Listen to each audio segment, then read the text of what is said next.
Good Count Corla. I welcome this bill here tonight, and indeed, as well as Matty McGrath and Deputy Michael Collins, we met the Private Security Association and we dealt with a number of issues, but what occurred at that meeting was a realisation that the current legislation from 2004, the Security Act, is far too weak and needs to be strengthened.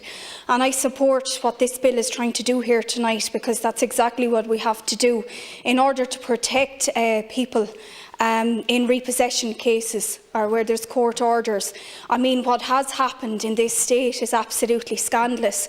I'm aware of one woman, a widow who was very sick, who had her land ploughed up by thugs, and they were acting in the interests of a bank. So, I mean, in this day and age, it's beyond belief that this type of activity is happening and that we're witnessing people being dragged from their homes and whatnot. But in addition to strengthening this bill here tonight and in strengthening the legislation to ensure that there's regulation and vetting of all security personnel used by banks, we need to make sure that banks are regulated. There needs to be protection from homeowners. Only last week I got a call from a distressed mortgage holder to tell me that he made an arrangement with a bank after 6 or 7 different people from the bank phoned him. It was verging on harassment. He made an arrangement and then they reneged on that particular arrangement and sent him a letter for an amount that was €150 higher than what was agreed. So people are still being subjected to harassment. So I feel that we need to take preventative measures, as well as the measures in this legislation, which I wholeheartedly welcome. We have to ensure that people are treated fairly and with respect. There's no need for acts of violence, aggression or threats in this day and age.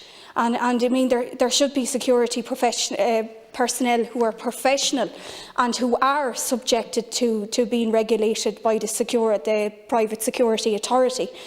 And I feel that, yes, going forward, that will be a benefit, but also, as I said, the preventative measures need to be taken as well. And I would just ask that that be taken on board, because it is a bit high-handed that we have people paying mortgages and indeed the banks profiteering on the mortgage breaks that we had during this pandemic, and then coming on heavy-handed with people. And we're going to see, unfortunately, more repossessions because of this pandemic, but I feel that people need to be treated with respect and with fairness, and that we're all responsible for the laws that are enacted in this country. So we need to make sure that they're done for our people and that they're done in terms of fairness and equality and respect for all on this land. Gurmagat.